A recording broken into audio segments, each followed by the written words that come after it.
When I find myself in times of trouble, a familiar melody rises in the silence, bringing a sense of comfort and a gentle reminder. It is a whisper telling me to let things unfold as they are. Those words are not just music. They contain a profound truth, one that aligns perfectly with Buddhist wisdom. But in reality, what does letting it be mean in our lives? How can we face difficulties without resistance, let go of the torments in our hearts, and find peace right in this moment?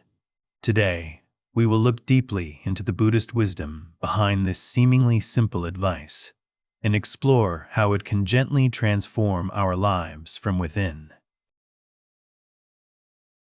To truly understand why letting go is so difficult, we first need to look directly at a fundamental truth pointed out by the Buddha over 2,000 years ago. This life, regardless of era or circumstance, is inevitably fraught with suffering. Suffering is not just about major events like loss, illness, or separation. Sometimes it is present very quietly in a sense of emptiness, vague anxiety, or a nameless insecurity. And it is important to remember that suffering is not a sign that you are weak or a failure. It is a shared human experience. Each of us has felt disappointment, heartbreak, and the sense that life is not going as desired. When we understand this, we no longer stand alone in our pain, but begin to realize that we are walking a very human path together. From that truth, Buddhism does not stop at describing suffering. It goes deeper to point out its cause. The Buddha taught that suffering is born not just from what happens, but from how our minds cling to those events. We suffer because we want things to be different. We hold on to the past, fear the future, and resist what is currently present. A relationship ending hurts not just because of the parting, but because we refuse to accept that it has changed. A failure hurts not just because of the result, but because it shatters the image we desire for ourselves. It is precisely that attachment and craving that prolong and deepen the pain. Often, what exhausts us most is not the circumstance, but the inner tension. The mind constantly asks why this happened, why it couldn't be different, and if we tried a little harder, could everything return to the way it was? In those moments, we are resisting reality, and that resistance is the silent source of suffering. When we do not allow things to be as they are, the mind creates an endless war. The Buddha used a very simple image to describe this. You cannot dispel darkness by hitting or chasing it away. Darkness only vanishes when a light is lit. Similarly, suffering is not healed by denial or avoidance. It begins to subside when we dare to look directly at it, acknowledge its presence, and understand why it is there. That recognition is like turning on a lamp in the dark room of the inner self. When the light of understanding appears, we are no longer blindly led by suffering, and it is from this point that the path of letting go truly begins. Once we see suffering and its cause, we begin to touch a deeper truth that the Buddha called impermanence, anicca. Everything in life is changing, whether we realize it or not. People change, emotions change, the body changes, and the world around us is in constant flux. Nothing stays still forever. Even the things we once believed were certain become different over time. In Buddhist teachings, impermanence is not an abstract concept, but the natural essence of life unfolding every moment. We often know this intellectually, but forget it in our daily lives. We wish for joys to last longer. We hope relationships will always stay as they were. We want our bodies to be as healthy as before. We seek stability in a world always in motion. And it is that desire that makes us weary. When change occurs, we feel confused, lost, or even terrified, as if life is betraying what we believed in. Suffering arises not because impermanence exists, but because we resist it. We want to hold on to what is passing by. We want the river of life to flow slower, or stop entirely at a familiar moment. But life does not operate according to anyone's personal desires. The Buddha compared life to a constantly flowing river. Today's water is not yesterday's water. When we try to stand still in the middle of the current, we have to strain against the flow. And the more we resist, the more exhausted we become. Only when we learn to relax and let the river carry us does the exhaustion gradually fade. When we understand impermanence, we no longer see change as an enemy. We begin to see it as a natural part of life. The end of a phase is not necessarily a tragedy, but a sign of the beginning of something else. A sorrow comes and goes like a wave. So does a joy. The body aging is not because it betrays us, but because it has accompanied us through so many years. Looking through these eyes, we stop blaming life and start listening to it. Impermanence is also what makes life beautiful. A sunset moves us because we know it will soon fade. A song touches the heart because it has an end. A deep conversation becomes precious because we understand that the moment will not repeat exactly again. If everything were permanent, we would not know how to cherish it.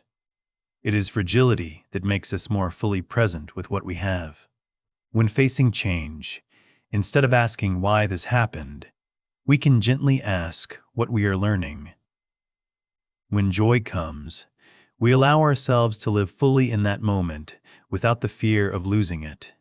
When loss appears, we remember that nothing truly disappears. It only shifts into another form in our memory and influence. And at this point, perhaps the most important question for each of us is this: is there anything you are still trying to hold on to, even though life is gently inviting you to let go? The next step on the path of letting go is practicing non-attachment, upadana. This is where many people most easily misunderstand the Buddhist teachings. Non-attachment is often thought of as being cold, distant, or no longer loving or connected to life. But the truth is quite the opposite.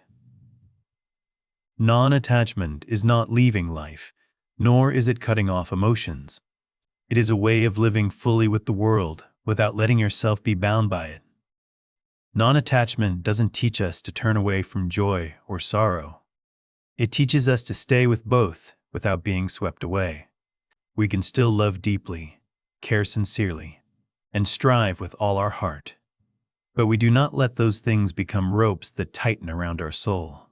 When we cling, we live in fear of loss, fear of change, fear of things not being as they were. When we are non-attached, we are still present, but with a more open and soft heart. One of the deep reasons humans find it hard to let go is that we believe we possess. We say, "This is my house.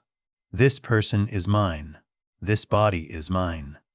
But if we look deeper, we see that nothing truly belongs to us forever. Everything we have comes from various conditions and only temporarily passes through this life.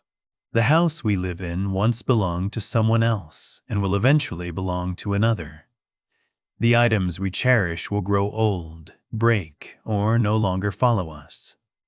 Even this body is not something we can hold on to. It is changing every day, every breath. We cannot command it to stay healthy, young, or remain forever. When we understand this, we begin to live differently. We care for the body with gratitude instead of demands. We cherish what we have instead of fearing the day it's gone. Non-attachment does not make us indifferent. It makes us more awake. The hardest things to let go of are usually not objects, but people. We love, and then we cling. We care, and then we control. We fear loss, so we want to hold tight. But love, when mixed with attachment, gradually turns into a burden for both sides. We expect the other person to always stay, to change according to our wishes, to make us feel safe. When those things don't happen, we suffer. A Zen master once said, "Love in such a way that the person you love feels free." Non-attachment in love does not mean loving less, but loving more correctly. We love without possessing. We stay together without imprisoning. We cherish every moment without demanding it lasts forever. Loving this way, we no longer live in the fear of loss, but in full presence. The image of a bird perched on one's hand is often used to describe this. If we squeeze our hand tight, the bird will panic and try to fly away. But if we open our hand gently, the bird may stay a little longer because it feels safe. Love is the same. The tighter we cling, the further we push it away. The more we let go, the more space we create for true connection. Non-attachment must also be practiced in how we view success and failure. We do our best, but we don't let our self-worth depend entirely on the result. A success does not define us. A failure does not say everything. When we don't cling to titles or outcomes, we maintain inner balance, no matter how external circumstances change. Even with our own thoughts and emotions, non-attachment is essential. We often believe we are the thoughts appearing in our heads. But in reality, thoughts are just clouds passing through the sky of consciousness. When we cling to them, we are pulled away. When we simply observe, they come and go on their own. We don't need to chase them away, nor do we need to hold them. Practicing non-attachment doesn't make life duller. It makes life lighter. We still laugh, still cry, still love, still dream, but we are no longer trapped. We don't live in the worry of tomorrow's loss, nor in the regret of yesterday's passing. We are present with today, with a wider and more settled heart. And right here, freedom begins to bloom.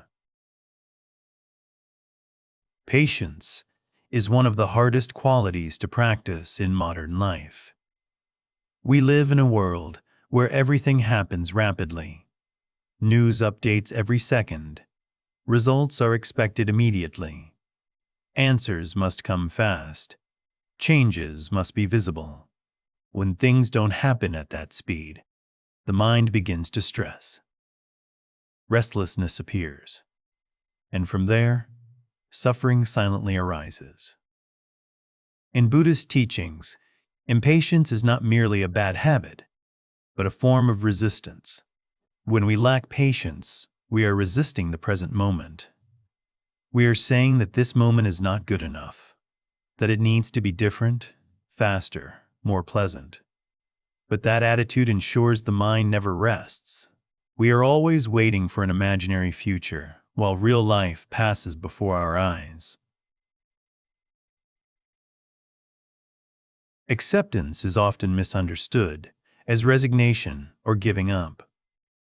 But in Buddhism, acceptance does not mean inaction. It means looking directly at reality, as it is before deciding what to do next. When we accept, we stop wasting energy on resistance. From that clarity, action becomes wiser, rather than being led by frustration or fear. Consider a very familiar situation.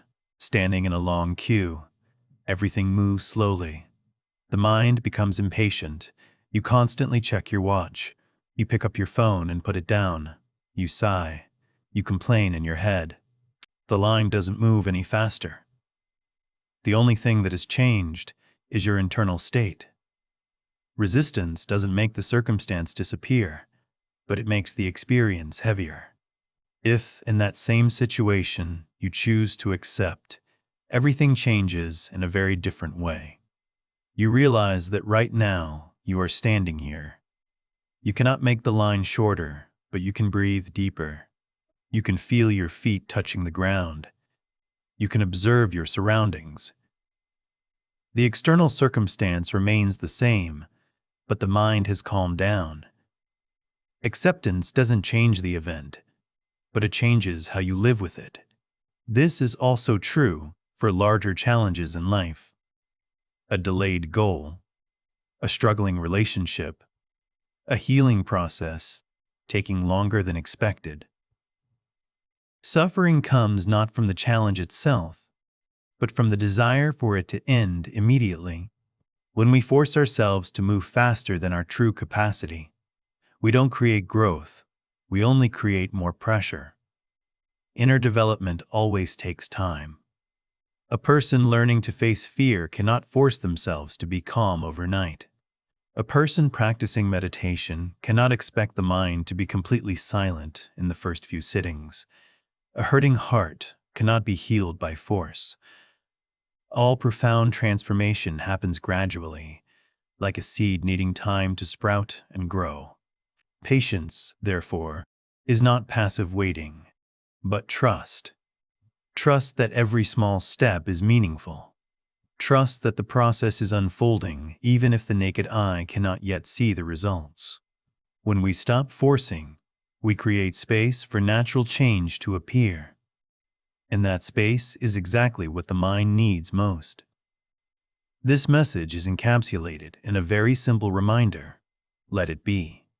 Not to ignore it, but to stop forcing it. Not to give up, but to stop and breathe. When we learn to let life operate according to its own rhythm, we are no longer caught in unconscious haste. We begin to live slower, but deeper. In daily practice, patience can be nurtured by very small actions. When frustration arises, return to the breath. When you feel like forcing a result, remind yourself that everything has its own timing. When you realize the mind is resisting this moment, gently observe instead of reacting immediately. These simple things, if repeated, will gradually change the way we live. Patience and acceptance do not take away life's motivation. They make it healthier. We still walk, but we no longer drag ourselves. We still strive, but we don't lose our peace. And in that very slow rhythm, life begins to open up in a steady and gentle way. Most suffering in life does not come from what is happening, but from the constant noise in the mind. When the body is here, the mind is elsewhere. It goes back to the past, replaying what is past. It leaps to the future, imagining what has yet to come. Between these two movements, we are rarely truly present in this moment. And it is that absence that tires us. The mind has a habit of talking incessantly. It comments, compares, judges, worries, and predicts. When an uncomfortable emotion appears, the mind immediately tells a story around it. When a thought arises, we believe that is who we are. Gradually, we are swept away by that stream of thought without even realizing it. Mindfulness, sati, appears as an invitation to stop and look deeper.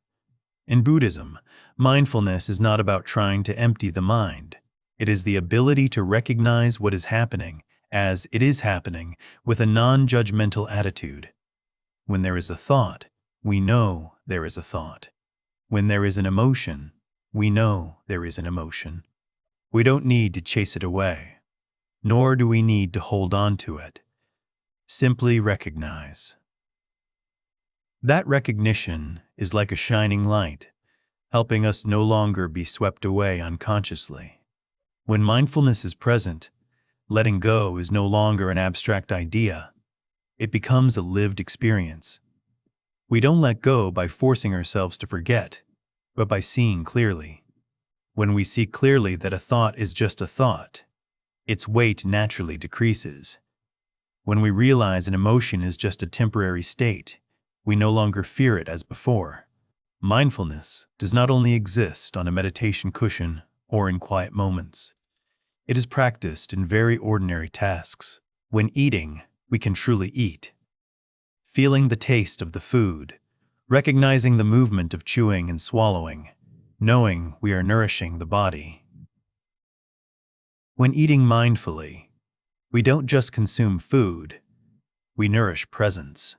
When walking, we can know we are walking, feeling the feet touch the ground, recognizing the rhythm of the steps.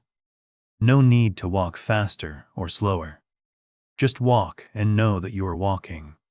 Mindful steps help us return to the body, where the mind cannot wander too far. The breath is the simplest door to return to the present. We don't need to change how we breathe. Just recognize the breath coming in and going out. When the mind is agitated, the breath becomes an anchor. Every time we recognize the breath, we are returning home. Even if just for a few seconds, that return is enough to soothe the nervous system. Mindfulness is also expressed in the way we listen. When someone speaks, we can truly listen. Not preparing an answer, not judging, not interrupting, just being present. When listened to like that, the other person feels seen and respected, and we ourselves feel a deeper connection. Many people think mindfulness is something lofty and hard to achieve, but in reality, it is just a return to what is already here. No need to add anything new. No need to become anyone else. Just be here fully in this moment. When living with mindfulness, the past no longer pulls us back, and the future no longer dominates us. We start to see that the present moment is enough. Not perfect, but enough. And in that sufficiency, a quiet sense of peace appears. Mindfulness doesn't erase life's difficulties, but it changes how we encounter them. Instead of reacting immediately, we have a pause. In that pause, choice appears. We can respond to life with understanding and compassion instead of the old habits of fear and control. And right here, letting go becomes a natural, gentle, and profound way of living. Letting go is not giving up on life, nor is it turning your back on what you cherish. Letting go is learning to live without being bound by fear, control, or rigid expectations. When we stop forcing everything to happen according to our will, the mind begins to have space to breathe, and in that space, peace gradually appears. Many think that to let go, we must wait until everything is settled. But the truth is the opposite. Only when we let go of some resistance do things have a chance to rearrange themselves. Letting go doesn't make us weak. It makes us flexible. We still act, still love, still strive, but we no longer carry the heavy burden of having to control the outcome. When facing difficulties, we have two paths. One is to tighten up, trying to force reality to change according to our desires. That path usually leads to exhaustion and stress. The other path is to stop, look deep, and allow things to unfold as they are.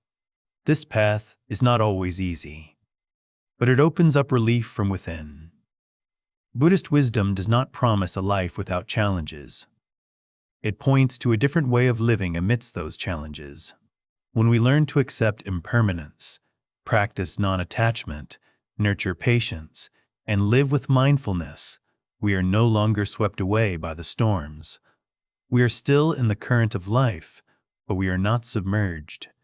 The saying, "Let it be," is not advice to be indifferent. It is a reminder of trust. Trust that life has its own rhythm. Trust that we don't need to control everything to be safe. Trust that when the mind settles, clarity will naturally appear. If today you are carrying worry, fatigue, or clinging to something, try to stop for a moment. Breathe deeply. Observe, and gently ask yourself if you can let go of just a small part of it. Sometimes, just one moment of permission makes the burden much lighter. Thank you for staying until the end of this journey.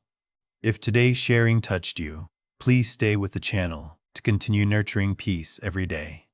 You can also share in the comments one thing you are learning to let go of. Who knows, perhaps, that sharing will sow a seed of peace for yourself and for others.